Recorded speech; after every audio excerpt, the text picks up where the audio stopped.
A billionaire finds 4 lost children in a park during a snowstorm and offers them shelter in his mansion. When he returns home, something he sees leaves him in shock. The biting winter wind in New York battered Central Park as Robert Miller walked alone, his footsteps leaving deep prints in the snow that was quickly piling up. What had begun as a gentle flurry barely an hour earlier now threatened to turn the city into a white desert before nightfall. At 55, Robert was the epitome of success in the eyes of the business world. CEO of Miller Enterprises, one of the largest tech companies in the country, his fortune was estimated in the billions of dollars.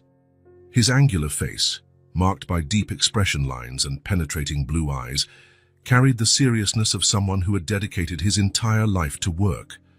His hair, once dark brown, now showed gray at the temples, giving him a distinguished look that matched his impeccable posture. Adjusting the cashmere scarf, a gift from Sarah that he had never had the heart to replace, Robert continued his daily walk, a ritual he had maintained religiously for 15 years, regardless of the weather. It started as a therapist's recommendation and became an anchor for his sanity. Out here, far from boardrooms and multi-million-dollar decisions, he could just be Robert. Not the CEO, not the billionaire, just a man with his thoughts and memories. The park was practically deserted, except for a few city workers rushing to spread salt along the main pathways. Robert watched them from a distance, admiring the dedication of those men who were fighting nature's inevitability. It was something he could relate to, that stubborn attempt to maintain control amid chaos. Then, an unexpected sound cut through the silence of the snowstorm. A child's sob, almost completely muffled by the wind, but distinctive enough to catch his attention. Robert stopped, his senses suddenly on alert. Years of important negotiations had taught him to trust his instincts, and something about that sound stirred an urgency in his chest that he hadn't felt in a long time. Leaving the main path, Robert followed the sound to an area near the playground. The snow was falling more intensely now, reducing visibility to only a few yards. As he rounded a large oak, he saw them, 4 small figures huddled against the trunk of the tree, trembling violently as they tried to shield themselves from the wind. 4 children, none looking older than 6, clinging to each other in a tight circle of inadequate coats and frightened faces. "My God!" The exclamation escaped his lips before he could contain it, and the children startled at the sound of his voice. Immediately, Robert began to remove his wool coat, his fingers working quickly on the buttons while he assessed the situation. The oldest of the group, a girl with blonde hair that fell in disheveled curls around her face, lifted her eyes to look at him. There was something in her gaze, a mixture of fear and determination, that instantly reminded him of Sarah. Her lips had a worrisome bluish tint, but her stance was protective toward the younger children. "You're freezing," Robert said, keeping his voice gentle as he approached slowly. He removed his coat completely and held it out to the children. "Here, this should help a little." The girl hesitated for a moment, her green eyes studying Robert with a surprising intensity for someone so young. Finally, she gave a slight nod and accepted the coat, immediately wrapping it around one of the younger children, a little girl who, Robert noticed, looked practically identical to the boy next to her. "I'm Robert E.," he introduced himself, crouching in the snow to be at their eye level, ignoring the cold beginning to seep through his pants. "May I know your names?" "Emily," the oldest girl answered after a moment's hesitation. "I'm 6 years old." She paused before continuing. "This is Jack." She pointed to a boy with brown hair and equally dark eyes, who looked about 5. "And these are Olivia and Noah. They're twins." The twins, who couldn't have been older than 4, pressed even closer to each other when they heard their names. They had the same light hair as Emily, though a bit darker, and eyes of a deep blue that reminded Robert of a summer sky. "Nice to meet you," Robert replied, keeping his voice calm despite his growing concern about their situation. The children were clearly suffering from the cold, and the snowstorm was getting worse. "Where are your caregivers?" Emily exchanged a quick glance with Jack before replying. "Mrs. Stephen," she began, but a particularly strong gust of wind interrupted her, making the twins whimper from the cold. Robert realized this was no time for questions. The temperature was dropping quickly, and the children desperately needed shelter. Listen, he said, looking each child in the eye in turn. My house is very close, just a few blocks away. It's warm there, and we can make something hot for you to drink while we try to find who's supposed to be with you. What do you think? The children looked at one another, years of warnings not to trust strangers evident in their hesitant expressions. It was Jack who broke the silence. I can't feel my fingers anymore, he admitted in a low voice.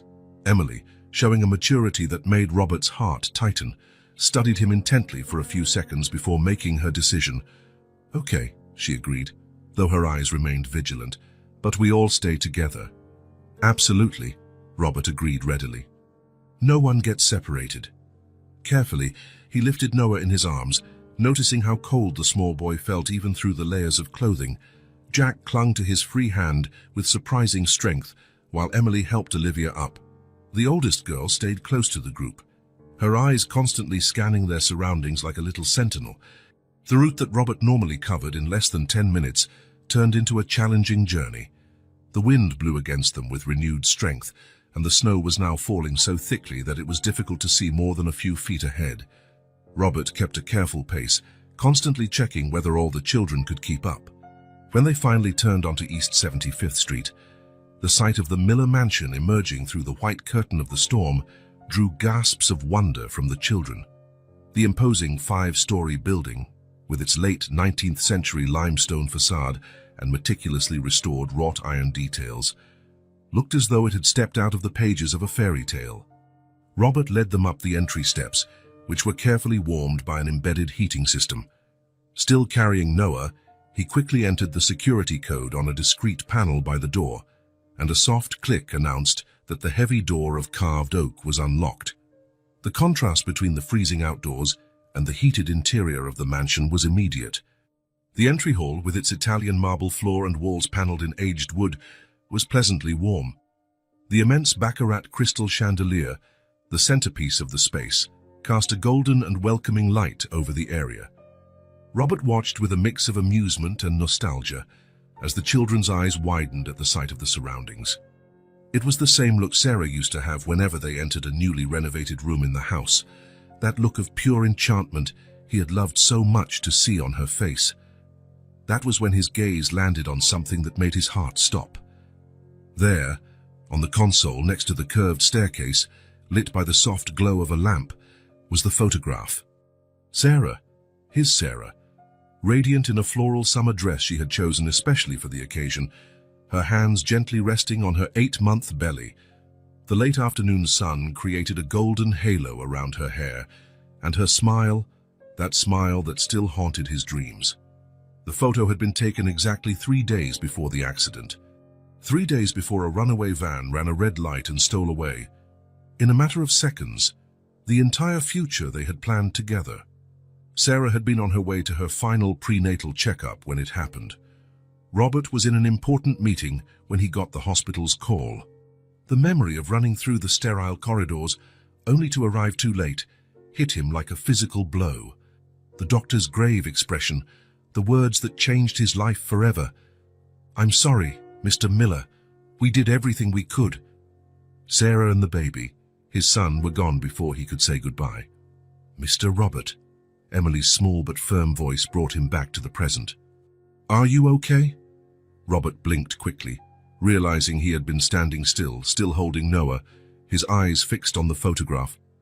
The children watched him with worried expressions, still shivering in their snow-soaked clothes. "Yes, Emily," he replied, his voice husky with suppressed emotion.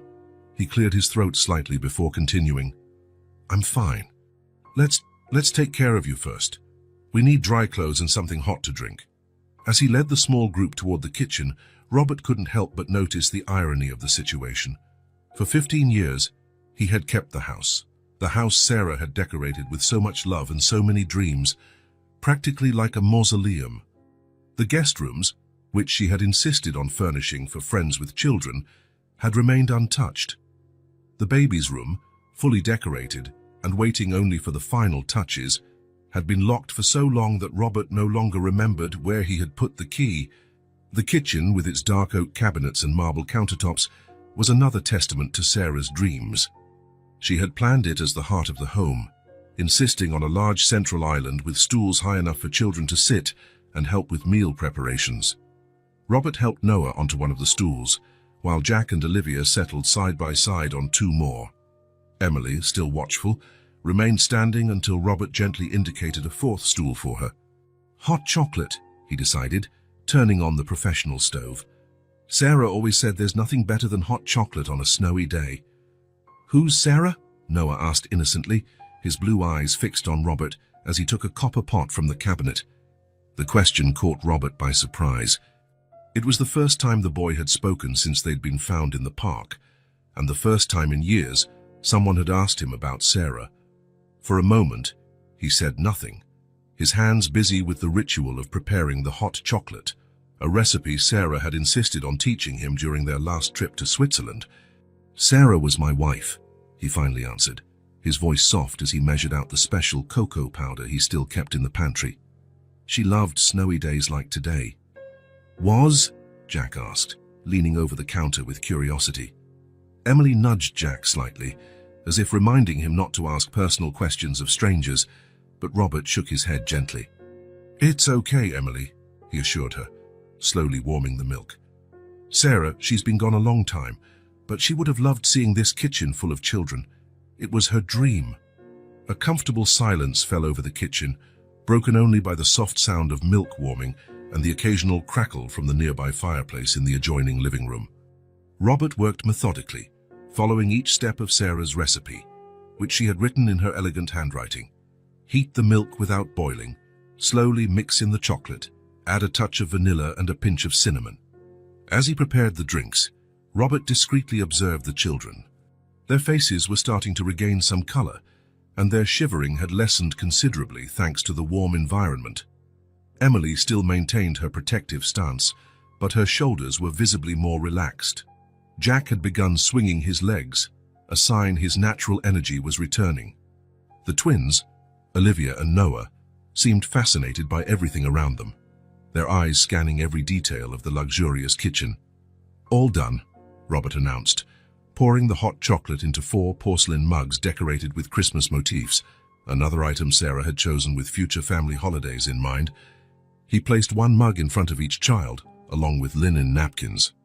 Careful, it's hot. He watched with a discreet smile as 4 pairs of small hands cupped the mugs reverently, as though holding precious treasures. Emily was the first to take a tentative sip, and her eyes went wide with surprise. It's delicious, she exclaimed, momentarily forgetting her usual caution. The others soon followed her example, and within minutes 4 chocolate-stained smiles lit up the kitchen. Robert felt something in his chest, a warmth that had nothing to do with the drink he'd made for himself. It was a feeling he hadn't experienced in a very long time, something dangerously close to happiness. Outside, the snowstorm continued, its howling winds muted by the mansion's thick walls. Inside, however, in that kitchen that had remained silent for so long, there was life once again. The sound of children blowing on their hot drinks, their occasional murmurs of approval, even the chocolate stains beginning to appear on the marble countertop. All of it felt strangely right. Robert knew there was much to be done. They needed to find the children's caregivers, figure out how they got lost, and ensure their safety. But for now, watching those 4 small figures enjoying their hot chocolate, he allowed himself just to be present in the moment. Sarah always said that some of life's best things happened at the most unexpected times. Perhaps, Robert thought as he wiped a bit of chocolate from Noah's chin with a napkin, she was right. Maybe that snowstorm had brought more than just snow into his lonely life. From the console in the entrance hall, Sarah's photo seemed to observe the scene with her smile, forever frozen in time. And for the first time in 15 years, Robert felt he could look at it without his heart completely shattering. Because now, finally, his kitchen was exactly as she had always dreamed it would be, full of childish laughter and chocolate stains. Night had fallen over New York, and the snowstorm still danced relentlessly outside the windows of the Miller mansion. Robert remained awake in his second-floor library, an untouched glass of whiskey on the side table as he watched the flames in the fireplace. Upstairs, the 4 children slept in the guest rooms Sarah had decorated so many years ago. After the hot chocolate, Robert had improvised dinner with whatever he found in the always well-stocked but rarely used pantry. The children devoured the pasta with homemade tomato sauce as if they hadn't eaten in days, and maybe it was true. Emily had mentioned something about having had breakfast at the orphanage a long time ago, but she quickly changed the subject when Robert tried to ask more questions. Now, hours later, he couldn't stop thinking about how the children had behaved during bath time and bedtime. Emily, always the protector, insisted on helping the twins with the borrowed clothes, old items Robert had found in one of the rooms, likely left behind by visitors over the years. Jack, for his part, surprised everyone by revealing he could read, picking up a children's book from the shelf and reading a story to Olivia and Noah until they fell asleep. The sound of small footsteps in the hallway interrupted his thoughts. Robert got up, finding Emily standing in the doorway of the library, her blonde hair disheveled and her green eyes still drowsy. "I can't sleep," she admitted, hugging herself as if she were cold, despite the warmth from the fireplace. "Do you want to talk?" Robert offered, indicating one of the armchairs by the fire. Emily hesitated for a moment before entering the library, her bare feet silent on the Persian rug. She settled into the armchair, looking even smaller wrapped in the robe they had found in one of the closets. "This is a really beautiful library," she commented, her eyes scanning the floor-to-ceiling shelves. "At the orphanage, we only have one bookshelf. Most of the books are torn." Robert felt his heart tighten. "You like to read, Emily?" A small smile appeared on the girl's face. "Yes, Mrs. Stevens sometimes reads to us before bed, but she has to take care of a lot of children, so she can't read every day." "How many children are at the orphanage?" 23, Emily answered promptly. "We were 24, but Tommy was adopted last month." Her voice grew quieter as she continued. "He was 4 years old. It's easier when you're little." Robert understood the weight behind those words.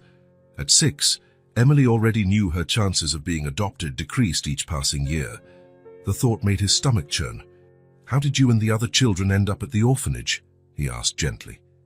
Emily fiddled with the edge of the robe for a moment before answering. "Jack arrived first. He was already there when I got there 2 years ago. His mum, she left him at the orphanage door with a letter. He doesn't like to talk about it." She paused, as if organizing her thoughts. "The twins arrived 6 months after me. They were so little and barely knew how to speak. The social worker said their dad died and their mum got sick. Couldn't take care of them." "What about you?" Robert asked gently when she fell silent.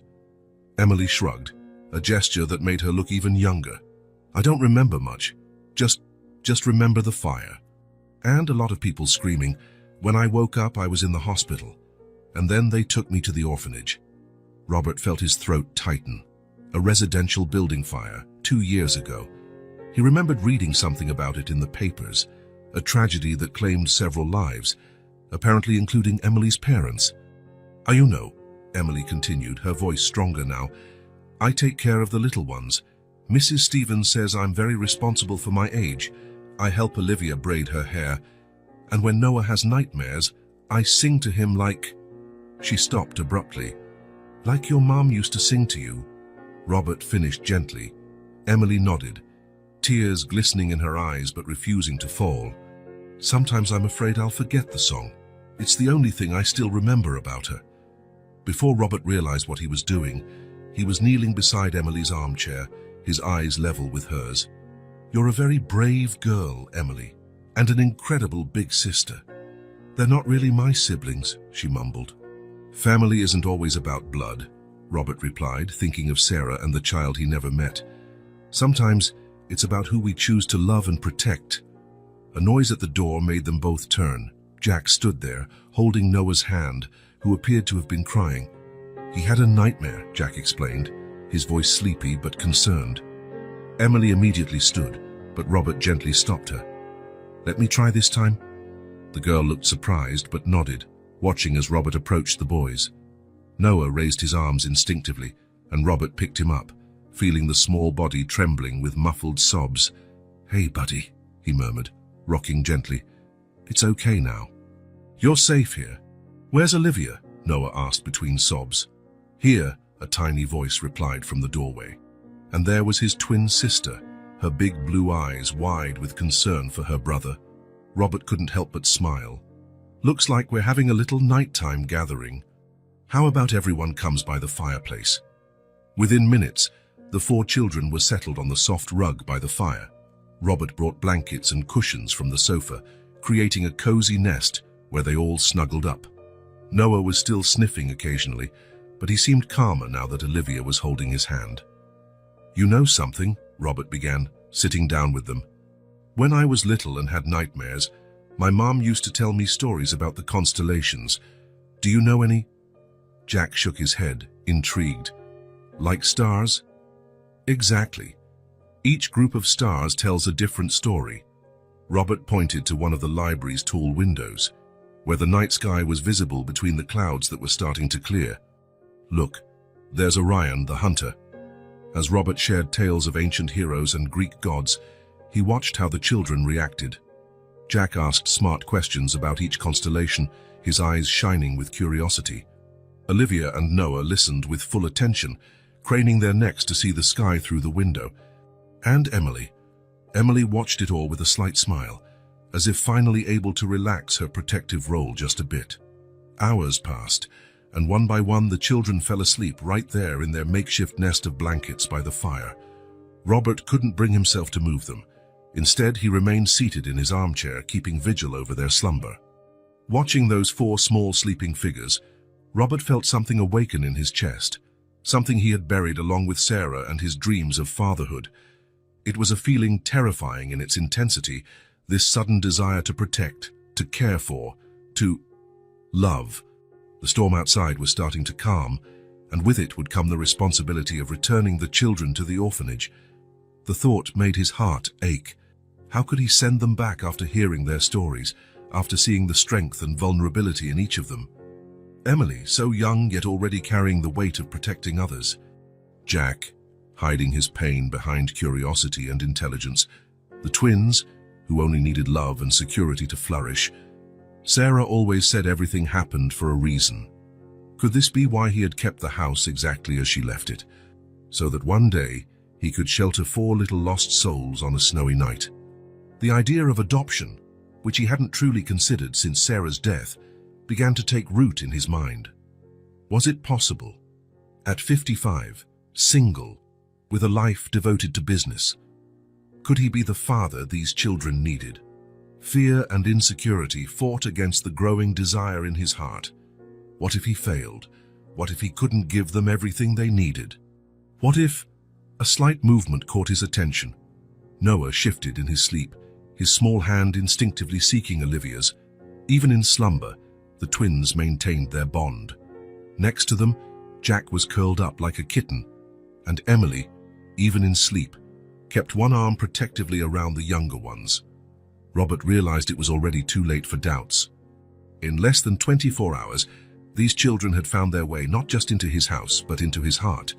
The storm outside might be passing, but something far more powerful was just beginning within him, something not all his wealth could buy, but that 4 little orphans had freely given the chance to be a father.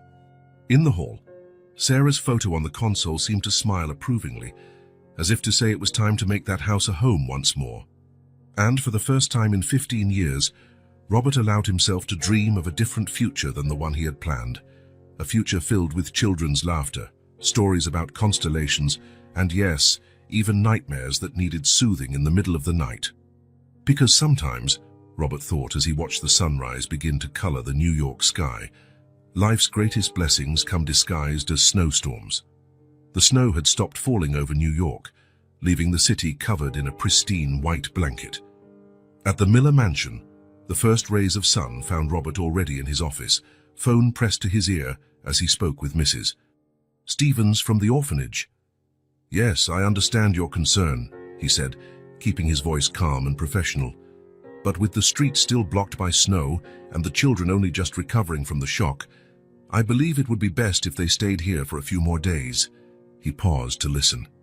"Of course, you're welcome to come visit them as soon as possible." After a few more reassurances and promises to stay in daily contact, Robert hung up and leaned back in his leather chair. Through the slightly open office door, he could hear the children having breakfast in the kitchen, the clatter of cutlery, occasional laughter, Emily's voice gently scolding Noah for talking with his mouth full. The reality of the situation struck him hard. In just a few days, his silent mansion had become a home full of life. The children, initially shy and cautious, were beginning to show their true personalities. Opening his laptop, Robert began a discreet search on adoption procedures in New York. The initial information was intimidating: psychological evaluations, home visits, background checks, extensive social studies. For a multiple adoption, especially with siblings who were not all biologically related, the requirements would be even more rigorous. "Mr. Robert," Emily's voice startled him. She was standing in the office doorway, wearing one of the dresses the housekeeper had bought the day before, when Robert had urgently sent her to get appropriate clothes for the children. "Good morning, Emily. Have you had breakfast?" "Yes," she answered, approaching his desk hesitantly. "Aren't you going to eat with us?" There was a note of disappointment in her voice that made Robert feel a pang of guilt. He had hidden in his office as soon as he woke up, using the phone call to the orphanage as an excuse to avoid a family breakfast, something he hadn't experienced since Sarah was alive. He began, but was interrupted by a joyful shout from the kitchen, followed by more laughter. Emily smiled, a rare sound that lit up her entire face. "Jack is teaching the twins how to stack their toast. Mrs. Maria said it's okay to make a little mess." Mrs. Maria, the mansion's housekeeper for over 2 decades, had arrived the morning after the snowstorm and immediately taken charge of the situation. Robert had never seen her so animated, her eyes shining as she prepared special menus for the children and turned the laundry area into a drying station for their new clothes. "I think I can take a break," Robert decided, closing the laptop. His research on adoption could wait. In the kitchen, he found a scene that could have come straight out of Sarah's dreams. Jack, a cloth napkin tied around his neck like a cape, stood on a stool carefully arranging pieces of toast in a surprisingly stable structure. Olivia and Noah watched with admiration, their own attempts at construction in various states of collapse. "Good morning, kids," Robert greeted, met by an enthusiastic chorus of "Good morning, Mr." "Robert, look," Noah exclaimed, pointing to his crooked tower of toast. "I made a building like your house." "It's a castle," Olivia corrected, with the authority only a twin sister can muster. "Look at the towers." Robert approached to examine the constructions, making appropriately impressed comments about each one's architecture. Mrs. Maria, busy at the stove, threw him an approving glance over her shoulder. "Children need a good breakfast after all that adventure in the snow," she declared, setting a plate of eggs and bacon in front of him. "You do too, if I may say so." The rest of the morning passed in a blur of domestic activities Robert barely recognized as part of his normal routine. After breakfast, the children insisted on showing him the drawings they had made the previous night. Jack had drawn a complex map of the solar system, inspired by the constellation stories Robert had shared. Olivia created a family of colorful cats, while Noah opted for an abstract interpretation of what he claimed was dancing snow. Emily, meanwhile, had drawn the mansion with surprising accuracy for her age, including the window details and the wrought iron patterns. In the drawing, 5 smiling figures stood hand in hand in front of the house. "That's our—" She paused, correcting herself quickly. "That's your family, Mr. Robert. Look, here's Jack with his cape, and the twins, and me." Her voice trailed off as she pointed to the tallest figure. "And this is you." Robert felt his throat tighten when he realized Emily had drawn a smile on his face, something he barely remembered doing in the last 15 years. The afternoon brought more discoveries and adjustments. Robert found himself learning how to braid Olivia's hair under Emily's patient guidance, while Jack read aloud from one of the library's books, his clear, confident voice stumbling only over the toughest words. Noah, who had developed a fascination with the enormous TV in the living room, insisted on watching documentaries about planets, an interest clearly sparked by the constellation stories. Robert found himself sitting on the couch with the boy in his lap, patiently explaining why Pluto was no longer considered a planet. Lunchtime turned into an impromptu etiquette lesson when the children showed curiosity about the different types of silverware at the formal dining table. Robert, recalling the lessons Sarah used to give at fundraising dinners, found himself explaining the difference between salad forks and fish forks to a surprisingly attentive audience. Mrs. Stevens always says we need to learn good manners, Emily commented, as she helped Olivia hold her knife properly. But at the orphanage we only have one kind of fork. The casual remark made Robert pause in his own meal. While the children debated enthusiastically which utensil to use for pudding, he allowed himself to imagine what it would be like to have them in his life permanently. The idea, which should have been intimidating, felt increasingly natural. In the afternoon, while the children took their naps, a routine Mrs. Maria insisted on maintaining, Robert returned to his office and continued his research on adoption. This time, however, his searches were more focused, more determined. He found the website of a reputable attorney specializing in family law, Dorothy Scen, known for handling complex adoption cases. His fingers hovered over the keyboard for a moment before typing an email requesting an urgent, discreet consultation. The response came almost immediately. The attorney could meet him the next morning, before regular office hours. Robert confirmed the appointment, feeling a mixture of anxiety and determination. The sound of small footsteps in the hallway signaled the end of nap time. Soon, Noah appeared at the office door, his hair tousled from sleep and his favorite blanket trailing on the floor. "I had a dream," he announced, climbing onto Robert's lap without ceremony. "I dreamed we lived here forever." Robert felt his heart skip a beat. "Really?" he managed to reply, his voice rougher than he intended. Noah nodded solemnly. "You were our dad and made hot chocolate every day." Before Robert could fully process the impact of those words, more voices joined the conversation. Jack and Olivia appeared, followed by Emily, who looked as though she hadn't slept much, her eyes watchful as always. "Can we play in the garden?" Jack asked hopefully. "The snow looks perfect for making snowmen." Robert glanced out the office window at the garden covered in pristine snow. The rational side of his brain said he should get back to work. There were emails to answer, meetings to reschedule, a company to run. But then he felt Noah snuggle closer in his lap, saw the anticipation in Jack's eyes, the timid smile on Olivia's face, and the way Emily watched the scene with both hope and fear of disappointment. "Of course you can," he heard himself saying. "But first we need to bundle up properly." The next hour was spent outside in the garden, building not just one but 4 snowmen, one for each child. Robert oversaw the activity, helping position carrots for noses and buttons for eyes, surprising himself when he burst out laughing at the spontaneous snowball fight that erupted among them. During a brief pause, while helping Emily adjust the scarf on her snowman, she spoke quietly, just loud enough for him to hear, "You'd make a great dad." Her words hit Robert like a punch to the gut. Images of Sarah pregnant, the baby's never-used nursery. The shattered dreams of fatherhood flashed through his mind like painful snapshots. But then he felt Emily's small hand in his, saw the trust in her green eyes, and something inside him changed. Maybe he could be a good father. Not in the way he had originally planned with Sarah, but in a different, equally meaningful way. These children needed love, stability, and a home, all things he could provide, if only he found the courage to open his heart again. That night, after the children had all been tucked in, each one insisting on a goodnight kiss and a different bedtime story, Robert returned to his office.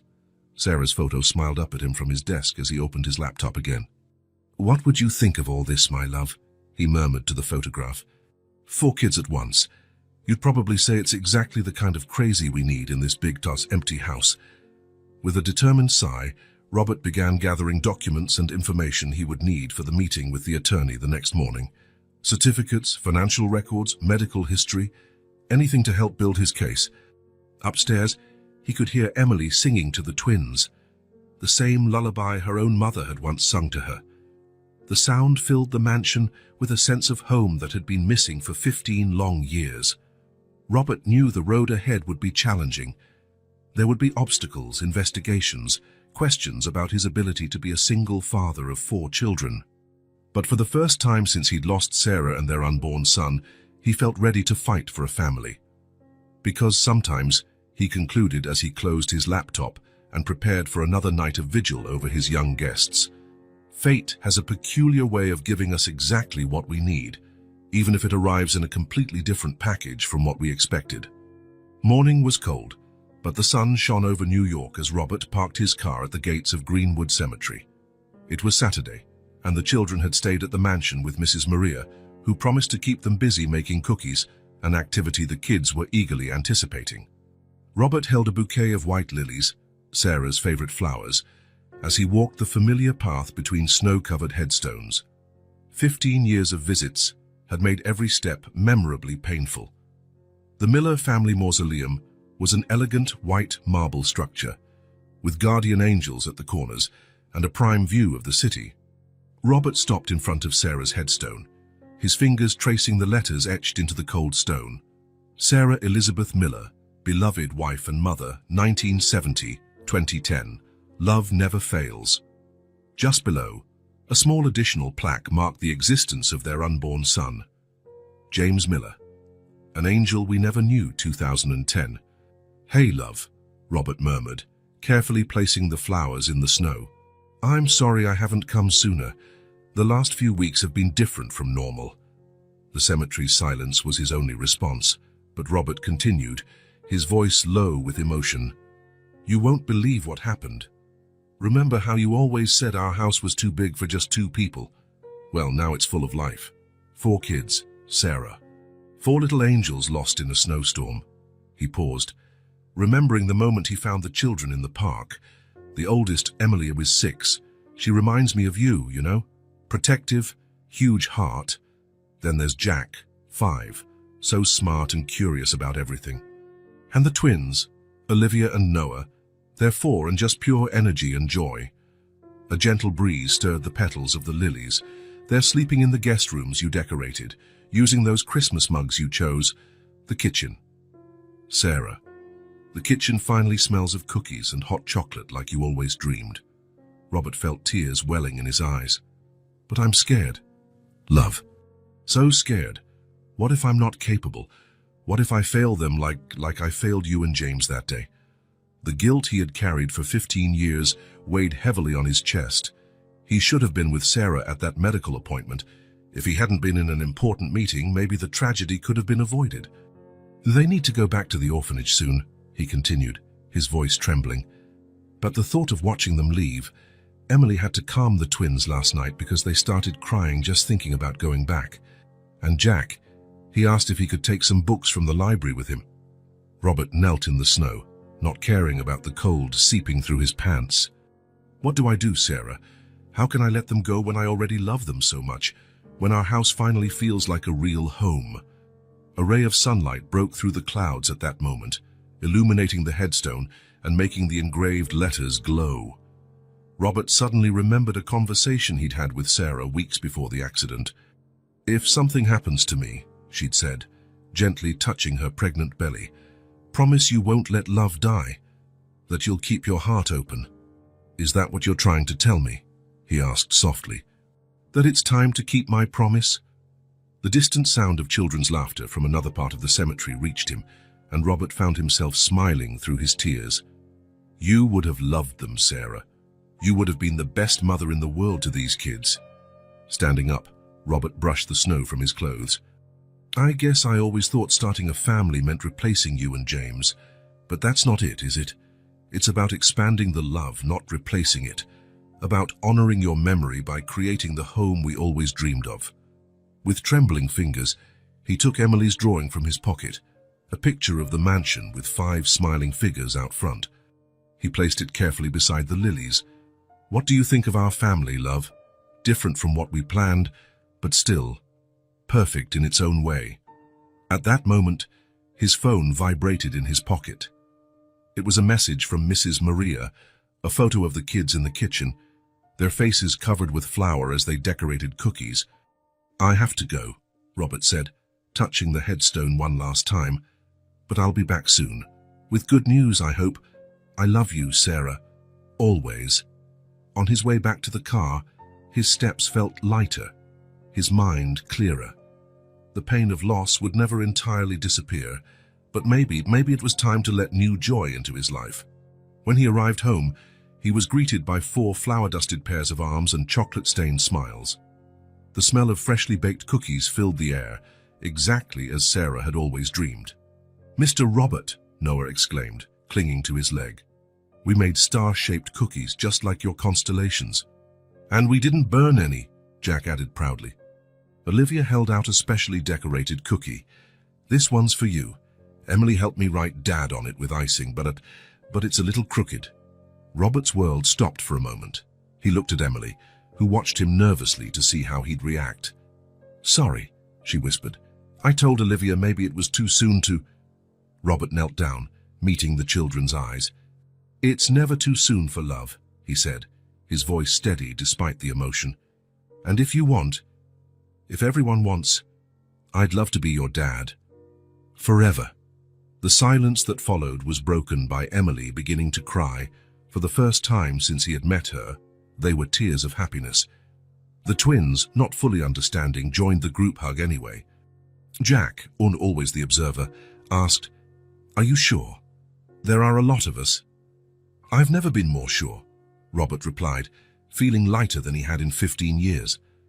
"Our family might not be conventional, but it's perfect just the way it is." Mrs. Maria watched from the kitchen doorway, discreetly dabbing her eyes with her apron. The afternoon sun streamed through the tall windows, bathing the kitchen in a golden glow that seemed to bless the moment. And somewhere, Robert was certain, Sarah was smiling. Attorney Dorothy Chen's office occupied the entire 20th floor of a sleek building in downtown Manhattan. Robert arrived punctually at 7 in the morning, as agreed, straightening his tie while the secretary led him to the main conference room. On the way, he couldn't help but notice the various certificates and awards on the walls, all highlighting the firm's specialization in family law and complex adoption cases. Dorothy Chen was a middle-aged woman with a keen gaze behind red-framed glasses. She greeted Robert with a firm handshake and indicated one of the leather chairs around the conference table. "Mr. Miller," she began, consulting the notes in front of her, "your situation is unusual, to say the least. 4 children at once, with no biological ties among them, apart from the twins, of course, and you as a single father." She paused, studying him over her glasses. "Why don't we start at the beginning?" Over the next hour, Robert recounted the events of the past few weeks in detail. The attorney listened carefully, occasionally jotting down notes and interrupting only to ask specific questions about the children and their interactions. "You understand this won't be a simple process?" she finally asked, setting her pen aside. "The adoption system has strict protocols, especially in cases of multiple adoption by a single parent." "I'm prepared to face any obstacle," Robert replied firmly. "These children, they're my family now. I'll do whatever it takes." Dorothy nodded, a small smile forming on her lips. "Good, because it will require a lot. First, we need to prepare your initial documentation, financial records, criminal background checks, complete medical history. Then there's the home study, which includes house visits, interviews with people close to you, psychological evaluations." "How long does all this take?" Robert interrupted, thinking of the kids waiting for him at home. "In normal cases, the process can take 6 months to a year. In your case," she checked her notes again, "given the complexity and the number of children involved, it could take longer. But we have one thing in our favor. The children are already in your temporary care, and from what you described, they're adapting well." The meeting continued for another 2 hours, during which Dorothy outlined each step of the process in meticulous detail. Robert left the office with a thick folder of documents to fill out and an even longer list of tasks to complete. Back at the mansion, he found the house in an uproar. The orphanage's social worker, Mrs. Jenkins, had arrived for her first official visit since the children had been staying with Robert. Emily was sitting rigidly on the living room sofa, answering the social worker's questions with studied caution. When she saw Robert, her eyes lit up briefly before returning to her composed expression. "Mr. Miller," Mrs. Jenkins greeted him with a professional nod. "I was just talking to Emily about the routine you've established here." Robert noticed how Emily clutched one of the decorative pillows tightly, her small fingers gripping the fabric each time the social worker made a note on her clipboard. "Emily has been a great help with the younger children," he remarked, sitting down near the girl. Almost imperceptibly, Her shoulders relaxed a little with his presence. "Yes, she mentioned that," Mrs. Jenkins replied in a neutral tone, "though I should express concern about placing so much responsibility on a 6-year-old. "Actually," Robert interjected gently, "we've been talking about that. Emily is learning she can just be a child here."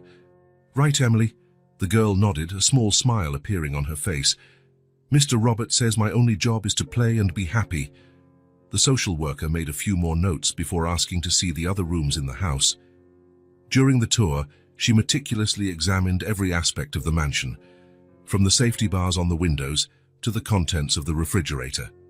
Upstairs, they found Jack in one of the guest rooms, now clearly his room, with books spread out on the bed and a solar system poster freshly taped to the wall.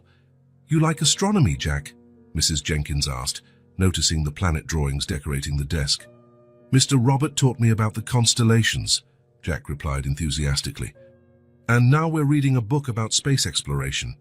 Did you know there are people living in space right now?" Their conversation was interrupted by crying sounds coming from the adjacent room. It was Noah, waking from his nap earlier than usual, clearly distressed from a nightmare.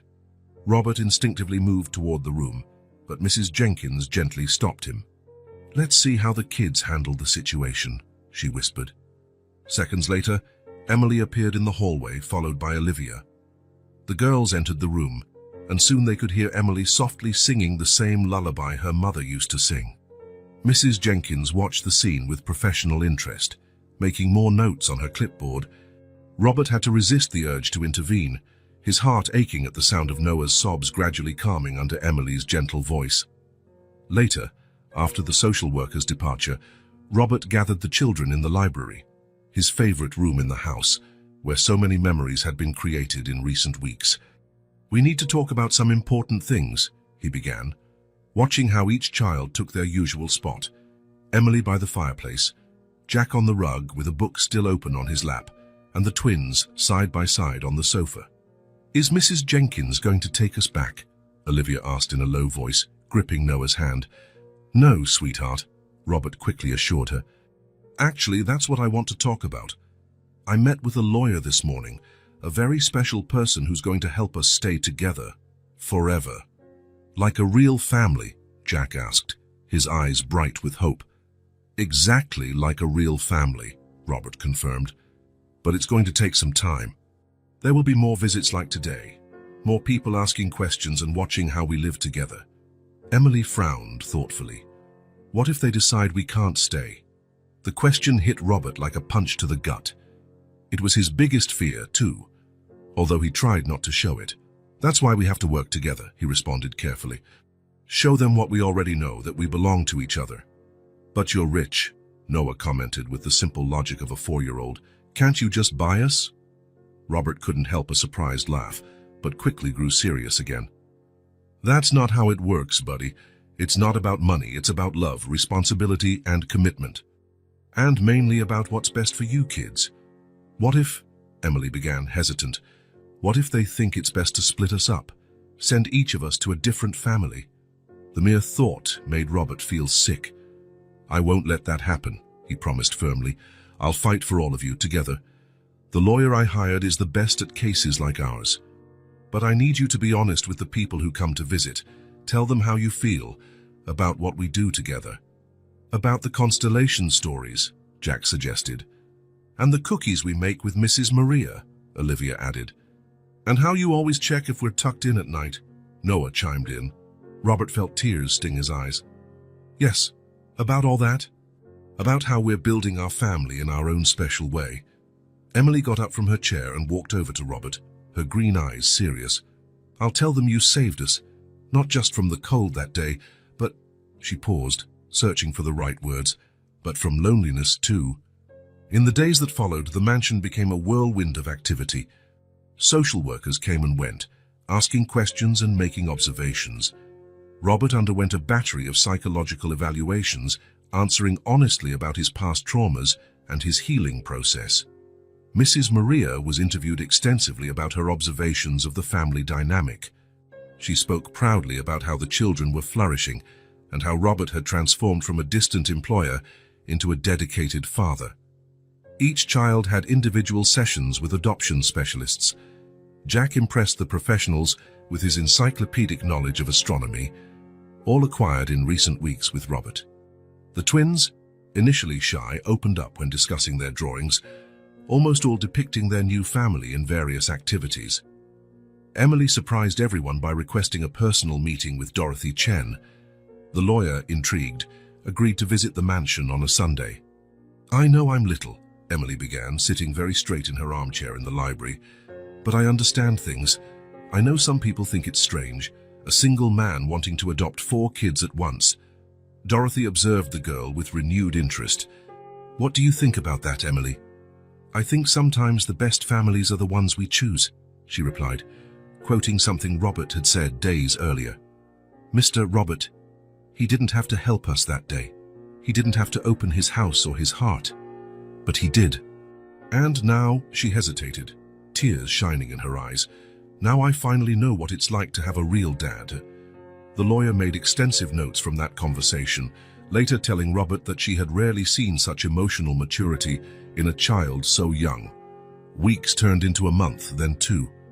Robert balanced his responsibilities at the company with the demands of the adoption process, often working late at night after the children were asleep. But never, not once, did he miss family dinner or the nightly story session. The mansion was gradually transformed. The room that would have been for Robert and Sarah's baby was redecorated, a deeply emotional process he faced with the children's help. Now it was a playroom, full of color and life, exactly as Sarah would have wanted.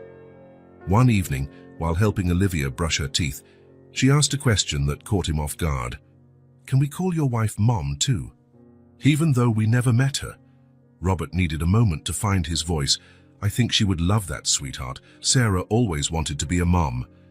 "Emily said she's in heaven, watching over us along with our other parents," Olivia continued, her innocence making the moment even more precious. "I'm sure she is," Robert replied, kissing the top of her head. Later that night, after the children were all asleep, Robert sat in his office reviewing the mountain of paperwork required for the adoption process. Each form, each evaluation, each report was one step closer to making official what his heart already knew. These children were his family. Dorothy Scen had warned him the road would be tough. There would be questions about his ability to balance work and 4 children, about the trauma of losing Sarah and their unborn son, which might be seen as an obstacle, about the absence of a maternal figure. But Robert was ready to fight. Because every morning, when he woke to the sound of children's laughter echoing through the mansion's halls, every night when he sang lullabies or told stories about stars, every moment he saw love and trust in those 4 little souls destiny had dropped in his path, he knew he was exactly where he was meant to be. The adoption process would be just the beginning of his journey as a father. There would be challenges ahead, adjustments to make, difficult moments to endure. But with love, patience, and the determination he saw in Emily's eyes, Jack's endless curiosity, and the twins' pure joy, Robert knew they would succeed. Because sometimes the strongest families are forged not by blood, but by love and the conscious choice to belong to one another. News spread through the neighborhood like a whisper that gradually grew louder. It started with Mrs. Thompson, who had lived next door to the Miller mansion for 3 decades and couldn't help but notice the changes. The once silent garden now echoed with children's laughter. Lights stayed on later, and for the first time in 15 years, there were Easter decorations in the windows, clearly made by small, enthusiastic hands, on a particularly pleasant Saturday morning. While Robert was helping Jack ride a bike without training wheels in the front yard, Mrs. Thompson finally decided to satisfy her curiosity. "Robert Miller," she called from the sidewalk, her tone carrying years of silent concern for her solitary neighbor. "I see a lot has changed around here." Robert held the bike steady, while Jack regained his balance. "Mrs. Thompson, good morning." "Yes, things are different." "Dad," Jack called, still focused on his pedals. "Can I try on my own now?" The smile that lit Robert's face upon hearing the word "Dad" did not go unnoticed by the neighbor. Tears welled in her eyes as she watched him patiently explain how to keep his balance. jogging beside the bike for a few yards before letting go. Sarah would have loved to see this, Mrs. Thompson remarked softly when Robert returned to her. She always said this house needed children. Before Robert could respond, Emily appeared at the front door, followed by the twins. "Mr. Robert, Mrs. Maria wants to know if we can have a picnic in the yard today." Mrs. Thompson watched in amazement as Robert coordinated the children with a natural ease that seemed impossible for someone who had been isolated for so long. Within minutes, the yard turned into a movie scene. A checkered blanket spread on the grass, sandwiches handed out, and 4 clearly happy, well-cared-for kids. "They're orphans," Robert explained quietly to his neighbor. "I found them during that big snowstorm a few months ago, and now they say I'm trying to adopt them." The news spread rapidly after that. Mrs. Thompson, president of the Neighborhood Association for 20 years, made sure to share the story at their next meeting. Soon the entire neighborhood was in the know.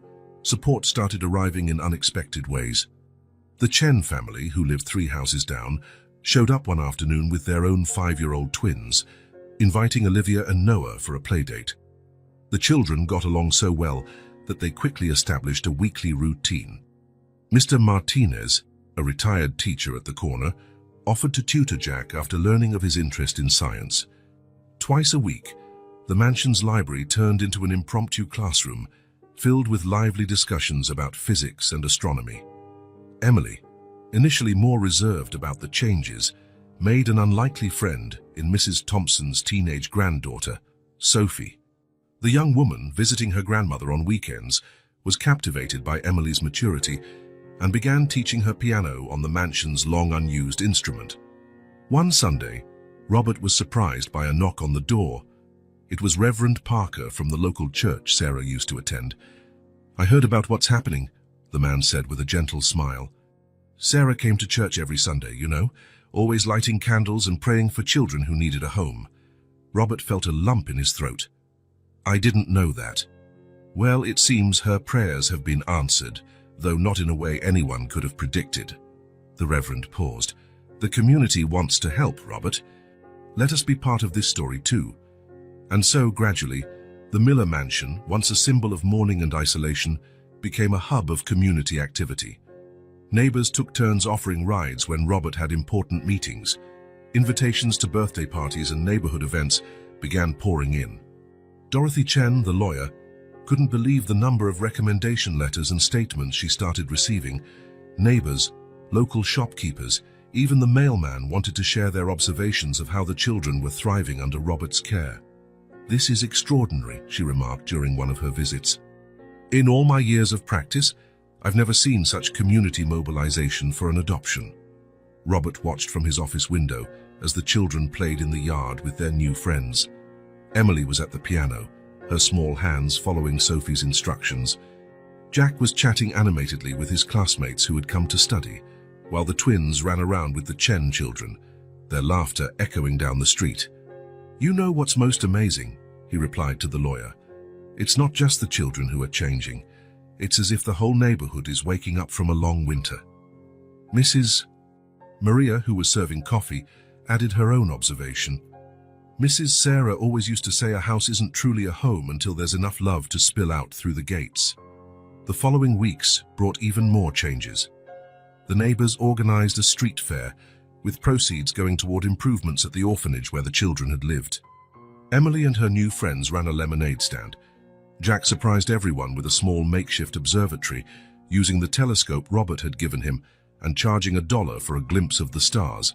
The twins, with Mrs. Maria's help, sold homemade cookies that quickly sold out. Watching it all, Robert felt something he hadn't experienced since his time with Sarah, a sense of belonging, of community. He was no longer just the lonely billionaire in the mansion at the corner. He was a father, a neighbor, part of something bigger than himself. One afternoon, while helping Emily practice piano, she made an observation that perfectly captured their transformation. "It's funny, isn't it? Before it was just the 4 of us at the orphanage and you alone in this huge house. Now it feels like we have the biggest family in the world." Robert kissed the top of her head, touched. "And you know what? I think that's exactly how it was meant to be." The next morning, When Dorothy Scen arrived for another meeting about the adoption process, she found a stack of new documents on her desk. Dozens of letters of support from the community, positive reports from the children's teachers, and glowing assessments from social workers about how well the family had integrated into the neighborhood. "Well," she said, adjusting her red-framed glasses, "I think we're ready for the final phase of the process." Robert felt his heart race. He knew the biggest challenges were still ahead, but for the first time, he didn't feel alone on this journey. He had not only 4 wonderful children by his side, but an entire community rooting for his success. Sarah's photo on the console seemed to smile more brightly that morning, as if she too knew that her final wish, to see the house filled with so much love it overflowed, had finally come true. A palpable tension filled the Miller mansion at dawn. It was the final week of evaluations, and a full team of social workers, psychologists, and adoption committee members was scheduled to conduct the last interviews. Dorothy Scen had warned Robert these would be the most crucial days of the entire process. "Remember," Robert said at breakfast, looking at the anxious faces around the table, "we just need to be ourselves. There are no right or wrong answers, only the truth about our family." Emily was pushing her cereal around in the bowl without eating, a habit Robert recognized as a sign of nervousness. "What if they ask hard questions? Then we'll answer honestly," Robert assured her, reaching across to hold her hand, "just like we always do." Jackie Bisen, who had memorized the adoption process as if it were a scientific study, added, "Ms. Dorothy said we have an 82% chance of approval. Those are pretty good odds." The twins exchanged confused looks. "What are odds?" Noah asked, making everyone laugh and easing some of the tension. The first evaluator arrived promptly at 9. It was Dr. Patricia Santos, a psychologist specializing in non-traditional family bonds. She began by discreetly observing the family's interactions during their morning routine. Robert helped Olivia choose a hair ribbon, while Emily packed Noah's bag for his swim class. Jack was immersed in a new book on black holes, a gift from Mr. Martinez, but periodically glanced up to check that everyone was okay, a habit he'd developed over the past few months. "It's interesting," Dr. Santos remarked during her first break to take notes, "how family dynamics develop naturally, even under unconventional circumstances." Individual interviews began after lunch. Robert was first, spending a long session in the office where every aspect of his life was examined in detail. "Are you aware," the evaluator asked at one point, "that raising 4 children on your own, especially given your professional responsibilities, will be an extraordinary challenge?" Robert didn't hesitate. "Dr. Santos, I've spent 15 years building a business empire, believing it would fill the emptiness in my life. But it was only when I found these kids that I understood the true meaning of success. I have the resources, I have an incredible support network, and most importantly, I have enough love in my heart for each of them." The afternoon brought more professionals, a financial evaluator, who meticulously reviewed the funds Robert had set aside for the children's education and future, a home safety expert who inspected every corner of the mansion, and a social worker specializing in multiple adoptions. The children were interviewed one by one. Emily went first and surprised everyone with her eloquence in describing how life had changed since meeting Robert. "Before," she explained to Dr. Santos, "I always had to be the grown-up.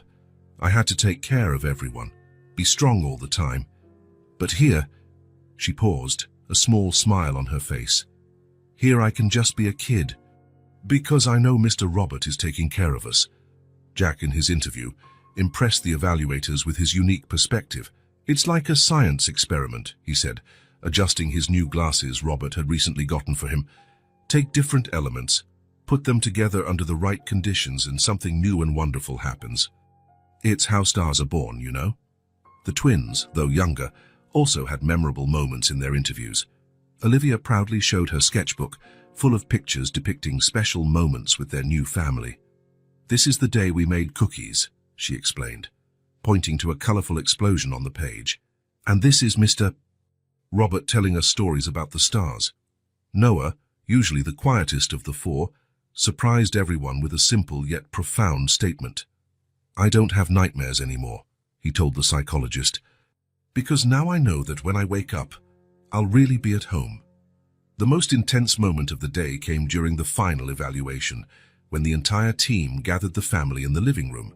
After consulting her extensive notes, Dr. Santos asked the crucial question, "Children, do you understand that adoption is permanent, that if approved, Mr. Miller will be your father, legally and permanently?" Emily answered first, her voice clear and certain.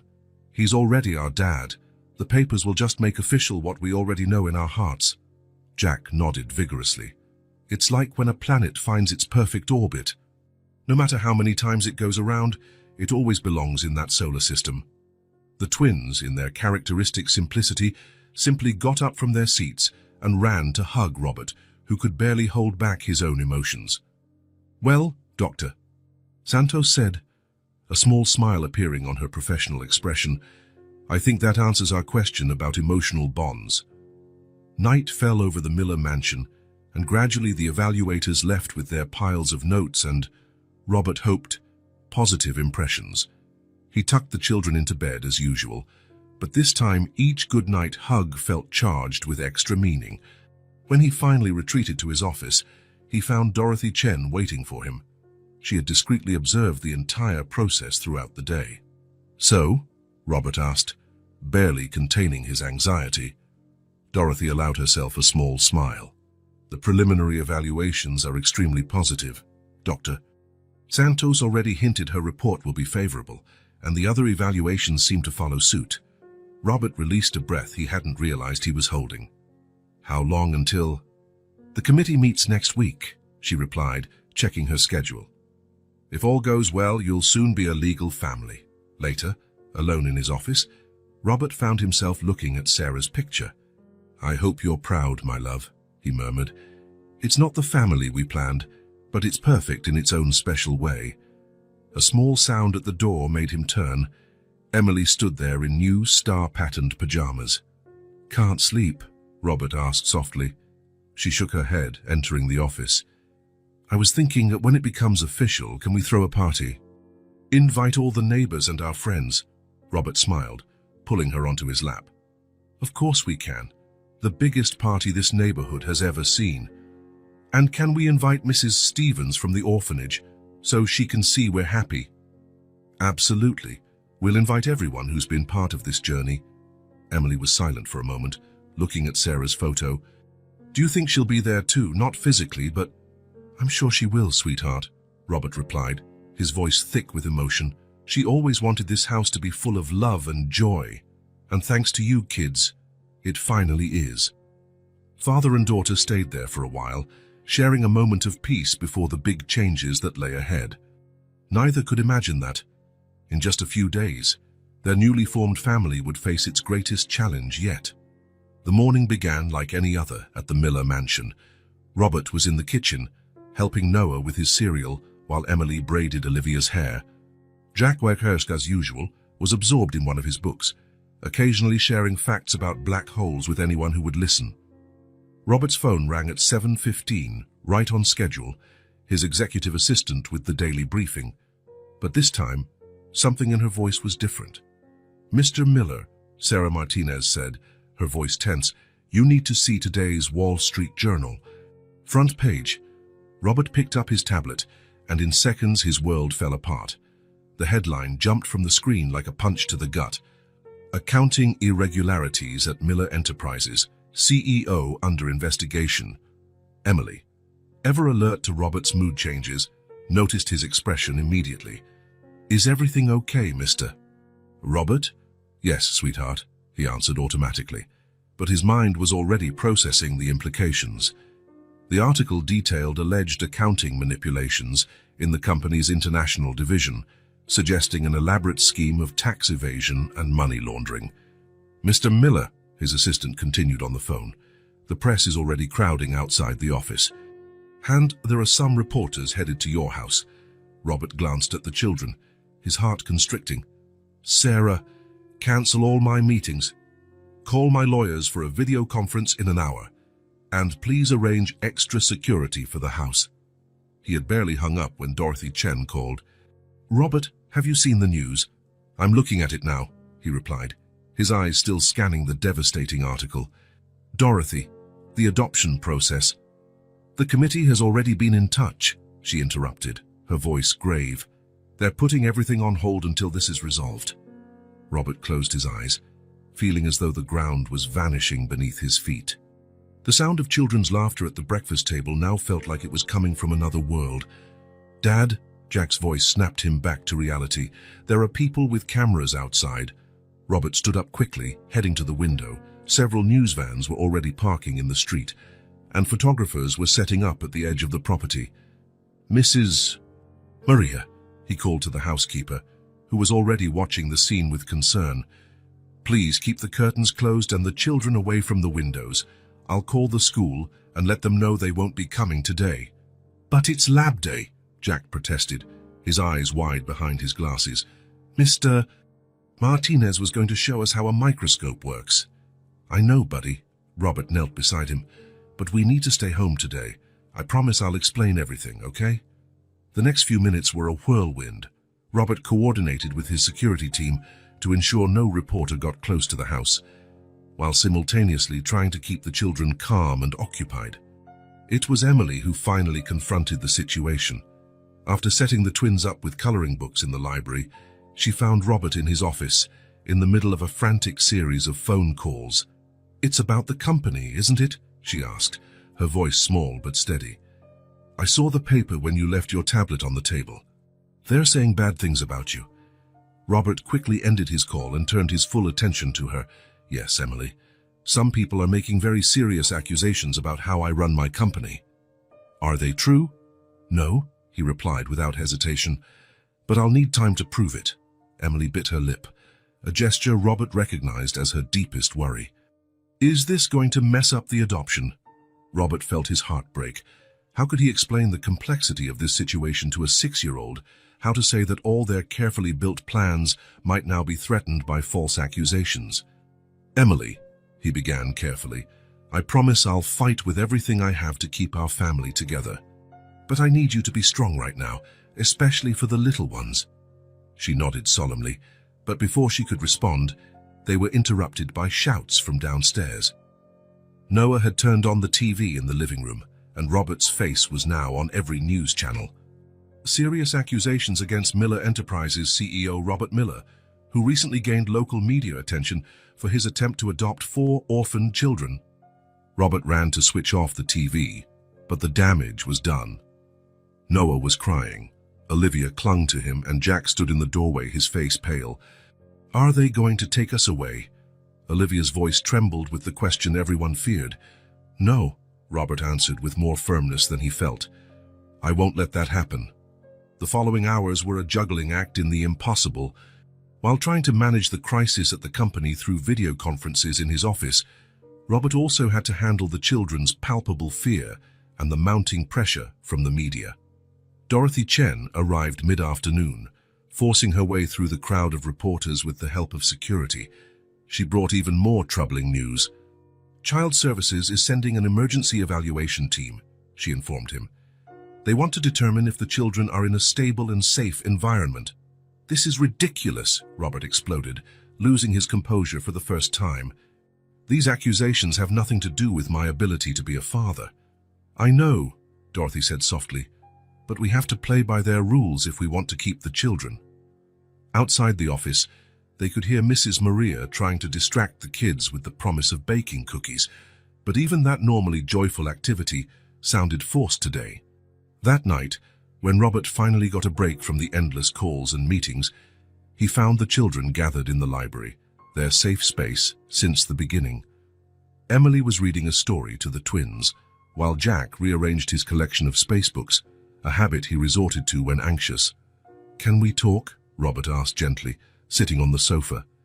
4 pairs of eyes looked at him, each reflecting different degrees of worry and fear. I know today was scary, he began, and you must have a lot of questions. I want you to know you can ask me anything. Why are people saying bad things about you? Jack asked first. Robert took a deep breath. Some people think I did something wrong at my company, something about money and taxes, but I didn't, and I'm working on proving that. Why are there so many people with cameras outside? Olivia questioned. They're reporters. They want to write stories about what's happening.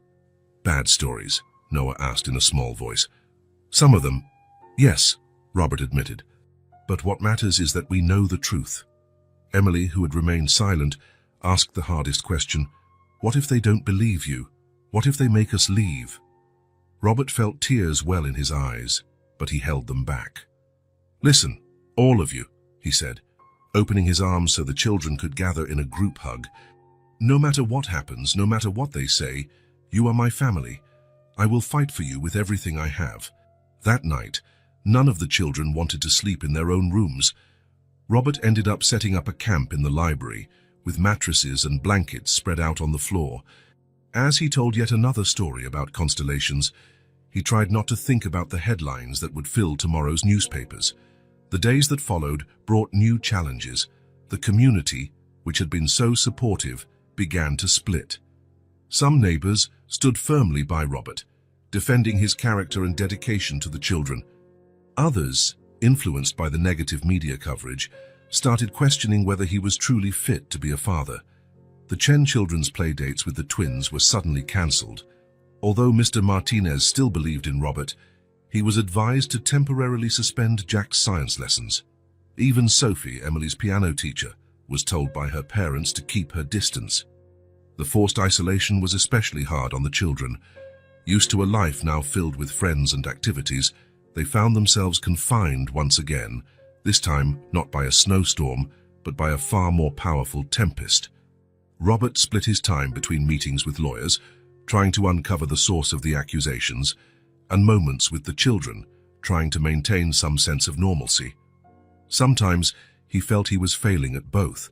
One night, after another exhausting day of investigations and interviews, he found Emily awake in her room, looking out the window at the news vans still parked on the street. "I can't sleep," she admitted when he sat beside her. "Me neither," Robert confessed.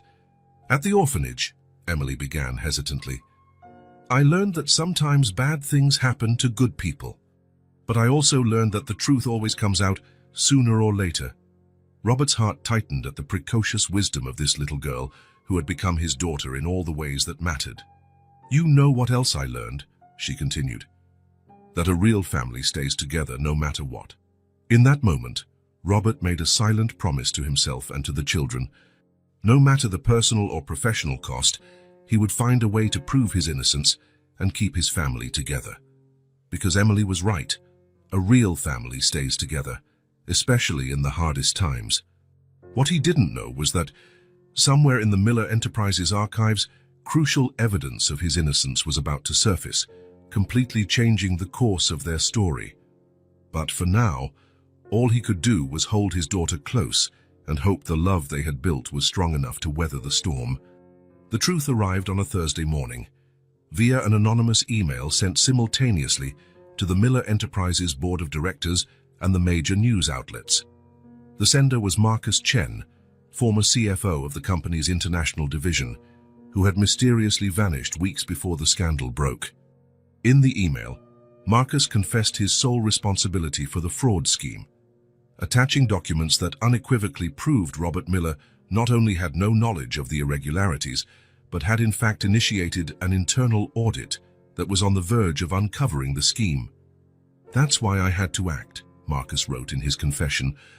"I knew the audit ordered by Miller would find everything, so I planted fake evidence to incriminate him, hoping the confusion would give me time to flee. But I can't live with this guilt anymore, especially knowing my greed is threatening not just an innocent man's reputation, but also the future of 4 orphaned children." Robert was in the library with the children when he got the news. Emily was practicing piano. Despite no regular lessons with Sophie, she kept diligently working on her own. Jack was explaining solar eclipses to the twins, using an orange and a marble as improvised models. "Dad?" Jack was the first to notice the change in Robert's expression as he read the email on his phone. "Is something wrong?" Robert needed a moment to find his voice. "Yes, son, something really good just happened." The next few hours were a whirlwind. The same news channels that had condemned Robert now scrambled to report his innocence.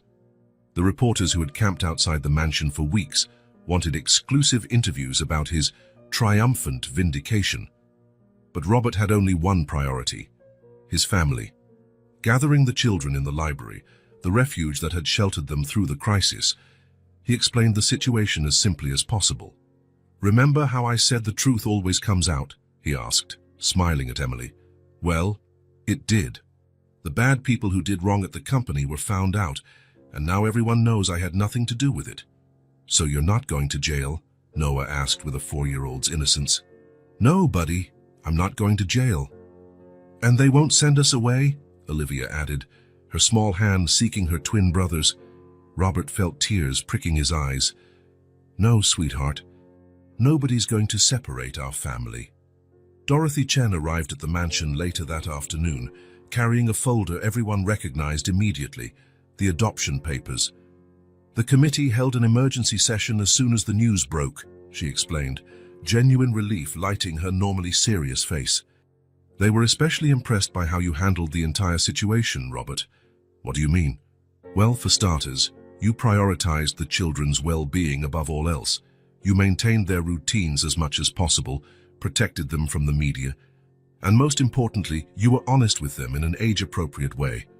The social worker's report specifically highlights how safe and loved the children felt, even during the crisis." Emily, seated close enough to hear, added her own comment.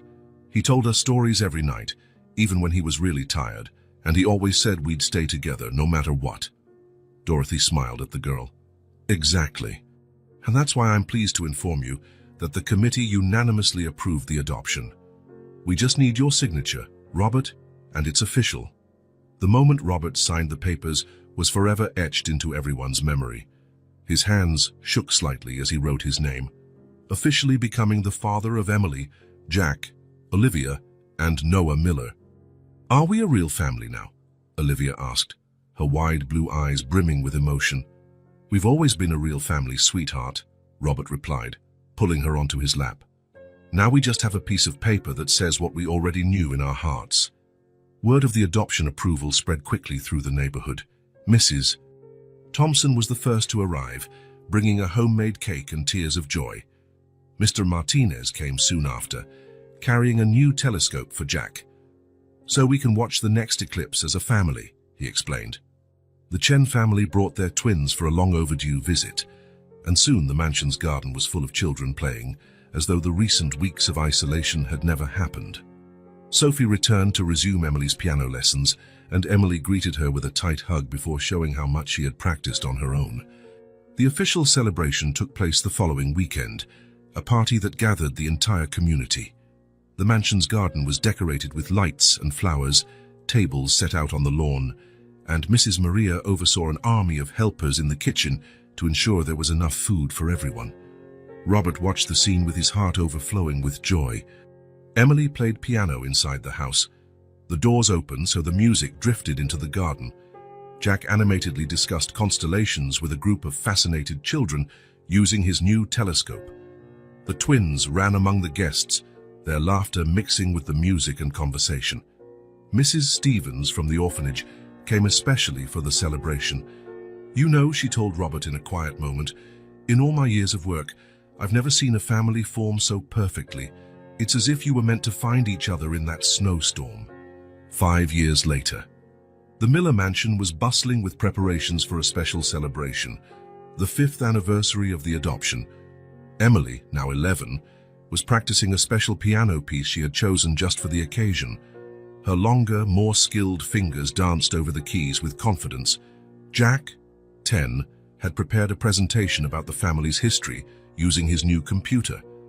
"It's like a scientific documentary," he explained, pushing his glasses up in his characteristic gesture. "It starts with the statistical probability of a snowstorm of that magnitude hitting on exactly that day." The twins, now 9, had grown but retained their special bond. Olivia had developed a talent for art, filling the house with her colorful paintings. Noah had discovered a passion for music like his older sister, though he preferred the violin to the piano. Robert, watching his children get ready for the party, could hardly believe how quickly time had flown. His hair was a bit grayer, the lines around his eyes a bit deeper, but his smile was more frequent and genuine than it ever was before that snowy night. Miller Enterprises had fully recovered from the scandal, emerging stronger and with transparency policies that became a model for the industry. But Robert had learned to delegate more, ensuring he never missed important moments in his children's lives. That evening, after the guests had left and the children were finally asleep, Robert found himself, as he had so many times, in the library. Sarah's photo still occupied a place of honor, but now it was surrounded by countless other pictures, moments captured over the last 5 years that told the story of his unconventional family.